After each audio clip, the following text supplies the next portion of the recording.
Welcome into Gun Talk Hunt. Today on Gun Talk Hunt, we have somebody who's hunted all over the world, all over the U.S., and he also happens to be my dad, Tom Gresham. I haven't hunted everywhere yet. Yeah, but you've hunted a lot of places. I have. Yeah. Today's Gun Talk Hunt is brought to you by ATN Optics as well as Timney Triggers. Timney Triggers, aftermarket triggers to install in your guns to make you a better shooter. I mean, you have experience with Timney.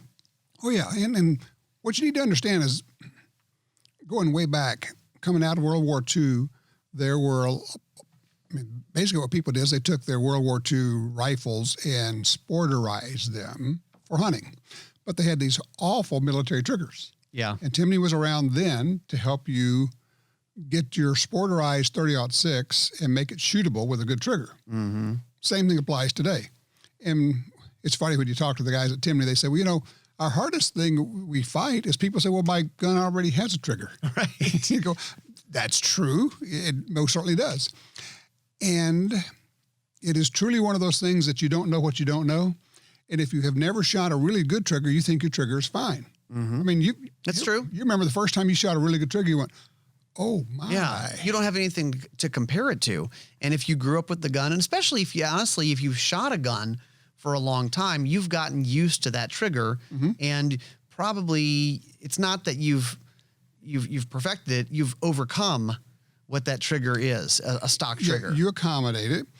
And it's not a case of having a lighter trigger necessarily. Although generally I like my triggers on my hunting rifles to be a little bit lighter than factory. And it's funny, people come into different places. My dad, your granddad, he liked 2.5 pound triggers for his hunting rifles. To me, that was a little bit light. I like 3.5 pound.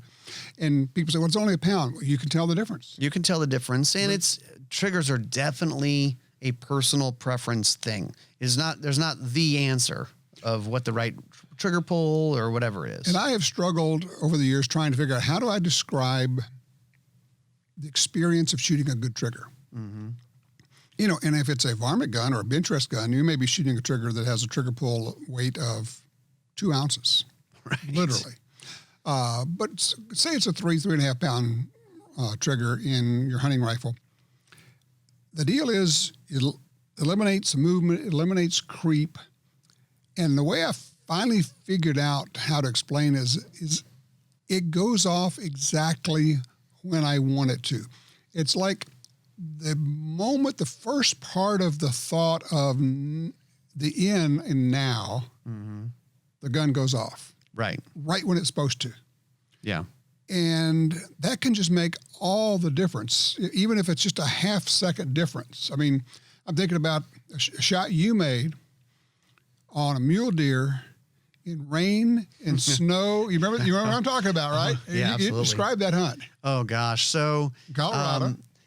Yes, in Colorado. So we were doing a mule deer hunt, and the short version is we found a group of deer. We go, ooh, that buck, that's a pretty good one. Get set up, Ryan. And it was nasty. It was just about that freezing rain type of like 34, 35 degrees, sort of raining, sort of sleet, just nasty. Wind blowing. So we were all, bundled up, but I got ready. I took off my gloves so I could run the gun a little better. And then right as soon as I got down in a rest, the deer started chasing does. And he did that for like 5 minutes. Just moving, always moving, always moving. As the ice started to form on my hands, and I'm watching him through the scope, waiting for him to stop running around. And I'll be honest, what happened was he finally stopped or slowed down to like a walk, and I'm like, okay, here we go.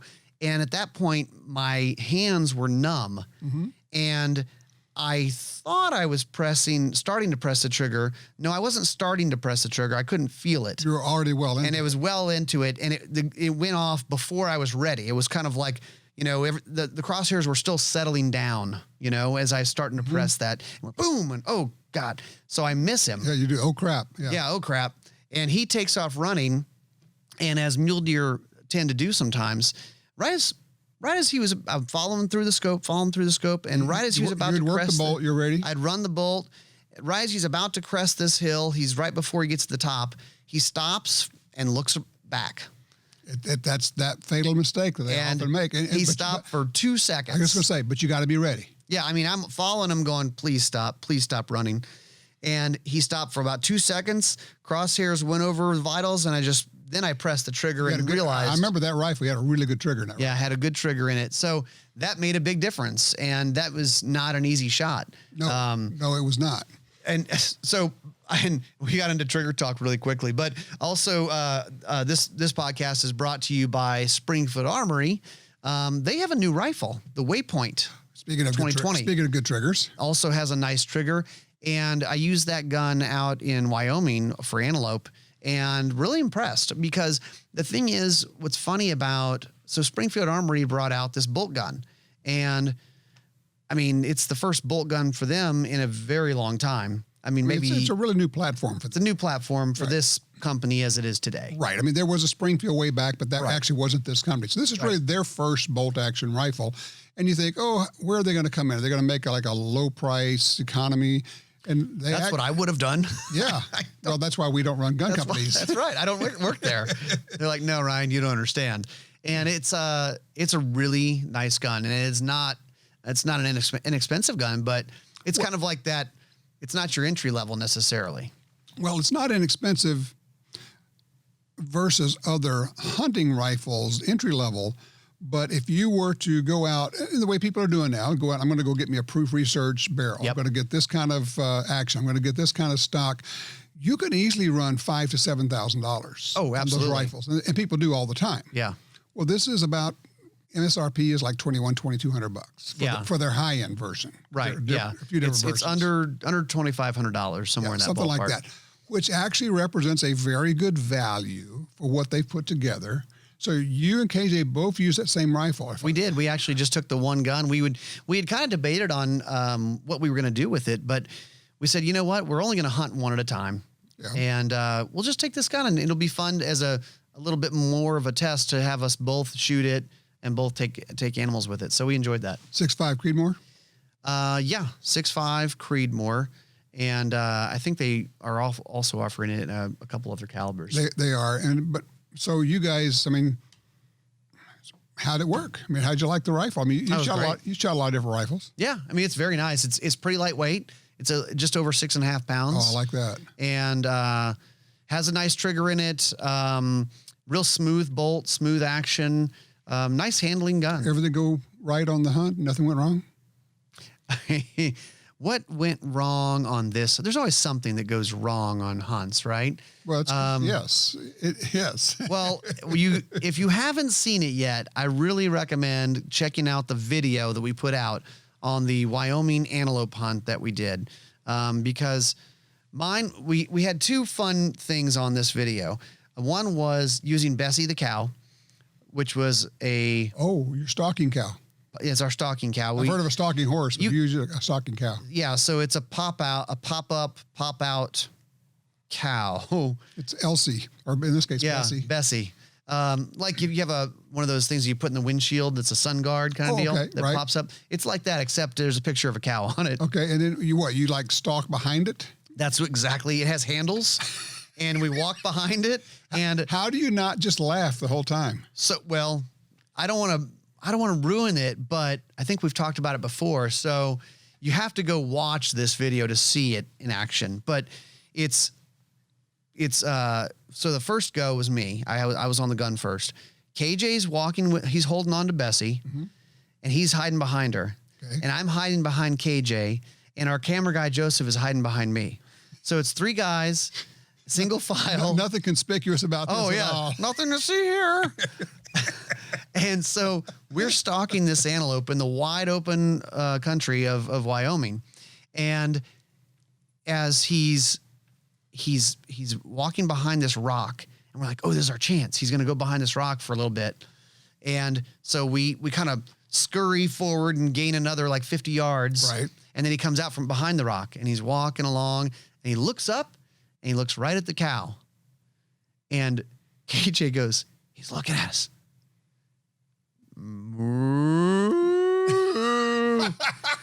It was all I could do to not fall down. Oh my gosh. And then the antelope went, okay, and then went back to eating. He's like, yep, that's a cow. Oh, it speaks cow. Yeah. Now, you have to understand, KJ is from Western Oklahoma, so he does speak cow. I see. Yeah, Yes, so- it's his native language. Yes. I think they taught that in grade school there. I see. Okay. Well, and we talk about things going wrong on hunts. Things going wrong on hunts. And as we were talking about this podcast today and what we want to talk about, when you get out into the wilderness and you've got all this different gear and you're in some place unusual or rugged, things go wrong. And sometimes that's part of the memory. I think a lot of times, you think about it, that becomes one of the most important parts, or at least one of the most memorable parts of the hunt, where you say, do you remember when we got the rig stuck? Mm-hmm. And we ended up, I remember a hunt in Alabama. I got a Blazer, four-wheel drive Blazer stuck so bad, we had to hook 2 other four-wheel drive rigs to it in tandem to pull this sucker out of the Alabama mud. Yeah. We ended up, your mom and I spent the night in a cabin there until we could get some people in there. And that was when I found out, the old deal of, you fire 3 shots in the air and you signal for help. Okay. Yeah. Back there, everybody just kept saying, man, he's shooting a lot. Nobody came. He's either shot a lot of deer or he's missed. Yeah, but nobody was impressed with my whole 3 shots in the air thing. I'm just going to tell you, that's BS. Don't worry, babe. I got this. This 3 shot in the air thing, and it's going to work. Yeah. Cavalry's coming. Yeah, now we're out of ammo. Right. Damn it. Well, you had something just happen this past weekend. Well, yeah, I took my daughter on her first duck hunt, and with a buddy and his son, and this is a buddy of mine who I've done quite a bit of hunting with, especially duck hunting, and he's an experienced guy. He does a lot of hunting, a lot of fishing. He's an outdoors guy. Right. And we're in his boat. We're at the launch, and we start backing into the water, and his son's holding on to the rope. 13-year-old son. 13-year-old son. Who has hunted a good And bit. he's a real avid hunter as well. He knows boats. He knows everything. Totally. Okay. And he's walking in there, and we were planning to hunt out of the boat, so we didn't need like waders and stuff like that. Okay. But I did have rubber boots on, just regular rubber boots. And Bo, his son, says, oh man, because the boat was not coming off the trailer. He's trying to get a little bit deeper in the ramp. Mm-hmm. Why isn't the boat floating up? We just need to float up, and then we'll all hop in. And he goes, oh, you hold on to the rope. We're getting a little deep for me. He didn't have boots on. Okay. And we kept getting deeper and deeper. And then of course this is like opening weekend and at the public boat launch. So it's a little bit of a circus out there. Mm-hmm. And Mike goes, push it off. Come on. We got to get going. Is he in the truck? He's in the truck, yelling from the truck. So he keeps backing up, putting it deeper and deeper. So I keep walking in, and I go like, all right, dang it. I get up there to push the boat off, and of course fill both of my boots with water. Because it's duck hunting. That's what we do. Yes. So yeah, my daughter got to watch Dad take off the boots at the launch, dump water out, wring out the socks, all that stuff. Luckily, it's South Louisiana. It wasn't cold. So why wouldn't the boat come off the trailer? Well, I guess you call it the transom saver, that basically connects the trailer to the outboard. Right. So the trim of the motor's not taking all the weight when you're driving around. You have to take that off, don't you? We decided to leave that on to see what would happen. Okay. Yeah, it won't come off the trailer. You can actually float a trailer. Turns out, yes. The trailer will float if it is attached to the boat. Turns out boats are designed to do that. Yes, they will. Yeah. So eventually we went duck hunting. We shot 1 duck. It was a slow morning, but we got out there and did it. It was fun. But this was a great introduction to your daughter, Parker, who got to see this is what duck hunting is and this is what hunting is. And, and a lot of it is how you handle it. This is true. I laughed it off, and I made fun of myself about it, and it was fine. I think she thought it was kind of funny, and no big deal. I mean, is there anybody who's hunted for any length of time who has not gotten a vehicle stuck? Oh, yeah. I mean, like really stuck. Yeah. Well, I got a boat stuck. Oh, I remember that. This is actually another duck hunt. That was when you learned about tide. Yeah. So tides come in and they also go out. And obviously you hunt ducks in shallow water. We had a spot. We were shooting some ducks. Down in South Louisiana coast. Down in South Louisiana. And then all of a sudden you look out there and the decoys look funny. They're kind of like wobbling to one side or another. They're listing. They're resting on their keel on the mud. Because there's no water under it. Because the water is heading out into the Gulf. Where they were floating. Yeah, so we decided it'll be fine. That was our strategy. That's always a sign that you might want to stop and listen to yourself. Oh, it'll be fine. Don't worry about it. Ducks are still flying. It'll be fine. I'm sure the tide will come back in. Yeah, it will. Yeah. In like 12 hours. So we just decided to keep hunting on the mud, which really kind of slowed down the hunting once it was actually a mud flat. Because there's no water for them. And now the decoys don't look that good just sitting on mud. Yeah. So how far out is the water at this point? So I pushed that mud boat about 300 yards through the mud. I mean, it was no water, through mud to reach the channel to get back. I mean, it took a couple hours. Okay. You know, you may not know this story, but you have a proud history of that. Oh, this is a family tradition? It's family tradition, not me. It was actually your grandmother and grandfather. Really? Grits and Mary, hunting in South Louisiana. Mm-hmm. And there's one of those deals where you got the big boat and you take the pirogue off the big boat, you know, and you go out the canal and and they hunted. And while they were in there, tide went out. And now they can't paddle a boat, the pirogue. So what you can do, however, is you can walk to the front, get out, waist deep in the mud in your boat there, and slide it along the mud, and then you crawl in the stern, the back end, and then you walk forward to the front of the boat, 14 feet. You get back out. And while you're doing this for a couple hundred yards, all your buddies are in the big boat out there cheering for you and offering all sorts of suggestions. Thank you for that. And comments about your intelligence.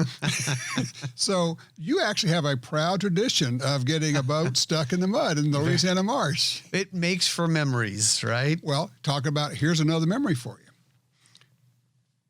Burt Reynolds and Rip Torn, two very famous actors, right? So the very first American Sportsman TV show that Grits did was in Louisiana marsh, and those two were there. But Grits was actually hired to be the still photographer on this shoot. Well, they got down there, and they've got producer, director, two camera guys shooting film at the time, and sound guy. And Burt Reynolds and Rip Torn. Rip Torn, of course, was Zed in Men in Black. Right. So it didn't take them long to figure out that Grits had advanced degrees in wildlife management. He studied in the Louisiana marsh. And a pretty darn good hunter, too. And he was a good hunter and a really good duck caller. Yeah. And after about 5 minutes of him just kind of making a few comments as the still photographer who's supposed to be sitting in the back being quiet, right? But he can't because it's like nobody here knows what the heck they're doing. Yeah, you guys aren't going to shoot any ducks. The director pointed at him and says, you're now on camera. Put down the camera. Oh, really? Really, that's how it happened? Yeah. So they're hunting, it's Burt Reynolds and Rip Torn. And as always happens, right, you're sitting there, and of course, they built like 3 brand new blinds. It's late in the season. They've got these blinds sitting out in the marsh. They look like sore thumbs with neon signs on them. There's no ducks. The ducks are going down like 200 yards away in the next pothole over there, right? And so Rip Torn says, well, I'm just going to walk over there and make those fly over there. And Grit says, well, okay, but you need to be careful because you might step in a gator hole. He said, yeah, he's funny, right? Well, yeah. Walks across the marsh there, steps in a gator hole, and just disappears out of sight. Just gone, comes back up. He's wet. Comes back.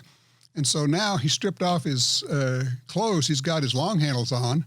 And we got pictures of Burt Reynolds and Rip Torn in the Louisiana marsh. I think both of them went. Both of them in their long johns using the Roseau cane, and they're fencing with the Roseau cane. Awesome. Okay. That's another one of those memories we talk about. Stuff went wrong, but that's what you remember. I mean, did we get any ducks? I don't know. Right. But I don't remember that. But that's the fun stuff. So you got to take advantage of it. And now, of course, at least now we always have a camera with us because we got these phones with us. And that's a good point. When you said, did we get any ducks? I don't remember. I mean, years later, do you remember that? I think, and it sometimes frustrates me a little bit, especially I think like social media and going on Facebook or whatever, I'm on a part of a couple of different groups that are duck hunter groups. And some of them are big. I mean, it's like Louisiana duck hunters or something like that. Yeah. And it's basically, did you limit out? That's all they talk about. Right. Did you limit out? How, and how fast did you limit out? And I've talked with some of the guys at like Ducks Unlimited about this. It's like, man, I mean, we all want to have successful hunts and all that stuff, but you kind of are setting yourself up for disappointment if that's the only judge of happiness and going hunting. Well, that's a great point, because if you're not so focused on that, there are a lot of ways to have a successful, memorable hunt. I mean, you can fall in a gator hole. Right, You know? absolutely. But if the only thing that matters to you is did we limit out and how quickly we did it, then it's a pass-fail situation. We either did or we didn't. And you're liable to miss out on the stuff of getting lost. Right. I mean, if you haven't really been lost before, you haven't hunted enough. I mean, maybe less so now with GPS and everything. Do you remember, and this has kind of turned into a lot of ducks hunting stories, but do you remember you and I by ourselves on Black Lake? Oh gosh, yes, I do. I know. And in the fog. In the fog. Do you remember that? Black Lake in central Louisiana, beautiful lake with cypress trees growing out of it. It looks swampy. And we're out there in this little John boat, and the fog came in. I mean, like, it's like, can I even see the opposite end of a 14-foot John boat? Oh, yeah. It was like that thick. And I did have a compass, but we had nothing else. This was before we had, Before GPS, phones and all that stuff, yeah.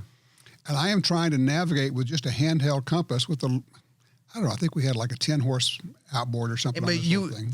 so there's all these cypress trees, but there are also cypress stumps. And they are just below the surface. So you really, if you couldn't see, because there are some channels, but if you couldn't see, we were literally idling forward. We're just in forward you're idle. going slow walk speed. Yeah. And as you're moving forward, the boat would like tip over to one side because you're sliding over a stump. Bunk. And then it's goes back down, and then you slide, and then the left side would go up, and you slide over that and you go back down, because I mean you're going over, there are that many stumps there. And the way I finally figured out what to do is I knew I would go to one shoreline, hit that shoreline, and then we would creep up that shoreline until we found our dock. Yeah. I feel like it so long ago, but my memory was it felt like we were riding around slowly in the fog for a long time. Well, we were, because we were going like 1 mile an hour. And, And also, I think we actually might have shot a duck or two, because they basically flew right over us because they're in the fog. They can't see anything either. It is interesting that they will they'll fly in the fog, and I don't know why, because they can't. Can they see where they're going? I wouldn't think so. I don't know. but it's like they just appear and you could snap shoot. Right. That's all You're you like, got. Ooh, look, boom, bang, duck. Isn't it interesting? Speaking of that, how many times a duck or dove or a pheasant or something will surprise you, and you just throw up your shotgun and shoot, and you just nail it. And then you have one, you see him coming from 2 miles away, and you wait, and you wait, and you wait, and you wait, and you wait, and you wait, and finally gets to you stand up and shoot 3 times, and he just keeps going. Yeah. But if he surprises you, you throw, you get out of your own way. It's kind of like shooting a duck like that. It's just like reaching out and grabbing a ball that somebody threw to you.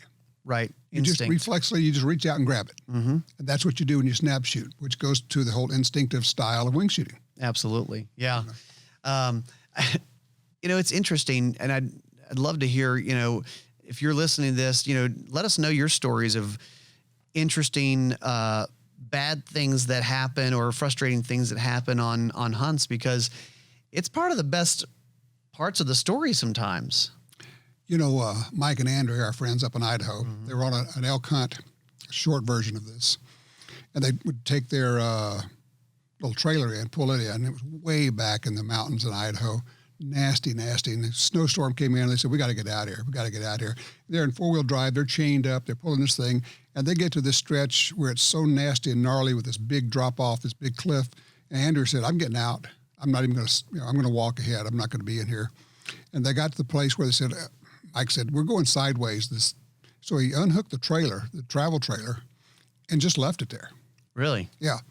They came back the next spring, and it was flat as a pancake from the snow load. Really? Yeah. They said if we had not left it there, they would have found us in there next spring. Oh, jeez. And I actually had a hunting guide. I was hunting elk in Wyoming, and it started snowing. It was early. Started snowing a lot, And I was on this, it was a small, but it was a 6-point elk. And I mean, I am down, I'm leaning over a log, I'm on him, I've got the safety off. I am there. And the snow is really coming down. It's going sideways. I looked. I said, put the safety back on. I said, okay, we can go now. And he said, I could kiss you.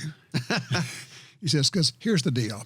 If we don't get out of here right now, they may find us next spring. Right. And we ran back to camp, broke it down, threw everything in, 4-wheel drive, chains on all 4 tires. I mean, and you know, you've done the whole chains on all in Colorado, You're right? driving through places where you're going, I don't feel like we have any business being here. Yeah, we probably shouldn't be here right now.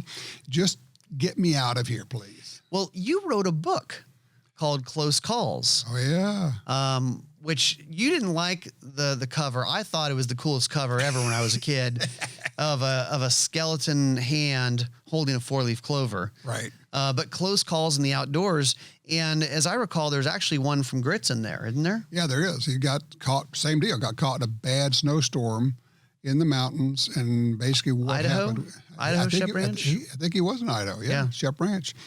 And they got stuck and had to find like an old torn down lean-to tent they found, kept them alive. I mean, they probably would have died. And they were on horseback, right? They were on horseback, and it was nasty. It's just one of those. And if you've never been into the mountains, when you get particularly an early storm that comes in like that and surprises you, it can literally dump 3 or 4 feet of snow and stop you from moving wherever you are. When you're on a horse and your feet in the stirrups are dragging through the snow. Yep. That might be a lot of snow. Yeah, that's a lot of snow. Yeah, the book is called Close Calls. It was a collection of stories in the outdoors. You know, the thing I got out of that, and there's a takeaway there. It was interesting because I interviewed a lot of people who had these truly close calls with death. Mm-hmm. I mean, one guy got gored by a Cape buffalo. You know, another guy was in an airplane, landed on skis in Alaska, and the plane broke through the ice. Oh, that's not good. This is not good. But what was interesting was, without any of them talking to each other, most of them described the same phenomenon. And of course, they obviously all survived. And the phenomenon was this. They ended up having a conversation with themselves when they were in the middle of it, of, I will go another 100 yards, and then I'll give up. I will tread water for another 5 minutes, and then I'll give up. And then when they get to that point, they say, okay, I'll do another 100 yards. I'll do another. And they all understood that giving up means I'm going to die. Right. You stop treading water, that's it. Right. You know, I give up. And what was interesting, and this may be, you know, the takeaways, 2 things were at work. One was the mental toughness, and the other was the physical strength and ability to keep moving, which basically allowed them to stay alive and not giving up. I remember a guy actually at an archery shop in Virginia. I didn't know it at the time, but I found out a little later. He was actually a CIA trainer. Oh, wow. Yeah, but he said something that was very interesting because we were talking about cold and everything else. He said, well, you know, tolerance increases with exposure. I said, well, what are you talking about? He said, in everything in life. Tolerance increases with exposure. So the more you're exposed to cold, you can take that. The more you're exposed to whatever it is. But the better physical condition you're in, the more likely you are to be able to fight your way through whatever that thing is. Mm-hmm. And never giving up. What we don't know, and here's the question I always ask myself is, because in some of these situations, other people died in these snowstorms. Right. Or the situations. How many of them made the conscious decision, I give up? Yeah, I'm done. I'm done. I'm going to die here. I'm okay with that because it hurts too much. I don't have the strength, whatever the thing is. It was really interesting hearing people from all over the world describe that same conversation that was going on in their heads. Wow. Yeah. Well, and one of the things that we do when we go hunting is we put ourselves out into nature we are the unwelcome guest there, I guess, in a way. We're just another participant. Right. We're not voyeurs. We're not there to just see what's going on. And we actually live by the same rules as everybody else there. Right. Yes. Which is, you may make it out of here. You may not. Mm-hmm. Depends on how strong you are, how smart you are, how lucky you are sometimes. Yeah. Yeah. So I think people who go out into the wilderness and hunt have a different viewpoint of nature. You know, like people say, I like to go outside. Well, that's a little bit different going out into your backyard and enjoying the nice weather or city park or something like that. Then we're going to go out where there is no cell phone, and we're going to be out here for a while, and we don't know what the weather's going to do. I mean, we can check the weather report, but things happen. The weather guessers. Yeah, that's right. They will guess at what the weather is. Yeah, what other job where you could be 50% wrong and still have a job? Right. Let's see what the weather guessers are saying today. That's right, exactly. And if they get it wrong, they still are guessing tomorrow. You're out there in the snow and fighting for your life. Until I'm not saying I'm going to go another 100 yards. Well, and duck hunters get caught out in storms on big lakes. Yeah, lightning, wind, all that stuff. Comes waves. up in a hurry. I mean, we've been out on water, fishing, something like that. And sometimes getting back to where your truck is not the answer. Just getting to shore. Right. Wherever the closest shore is, get off the water. Yeah, I remember when we were kids, we'd run up and down the river and that kind of thing. It was always like, look, if there's bad weather that comes through, don't try to make it back to the dock. Just pull into any boathouse you need to. Right. And if you need to get off the water, get off the water. And if you need to go up to somebody's house and knock on the back door and say, hey, I just need to hunker down here. Yeah. You know, nobody's going to turn you away. Right. Yeah. You know, I mean, lightnings, storms, everything else. Just do what you have to do, but don't let we call it get there-itis, end up getting you killed of, I got to get back to my truck. I've got to get this. You know, in Alaska, we used to say, I mean, for pilots, it was that trying to force your way back through bad weather that ended up getting people killed. Where if you just sit on the ground for a day or two, then the weather's going to be pretty. Yeah, it's going to be a bluebird day. Yeah, and then you just say, you know, we're just going to camp out here. It's going to be fine. We're going to be uncomfortable. It might be cold and wet or whatever. Yeah, but we're going to be okay. Yeah, I won't be in a crashed plane.